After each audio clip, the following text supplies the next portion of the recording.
Today is 19th day of October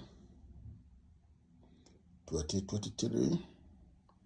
I'm in my studio trying to begin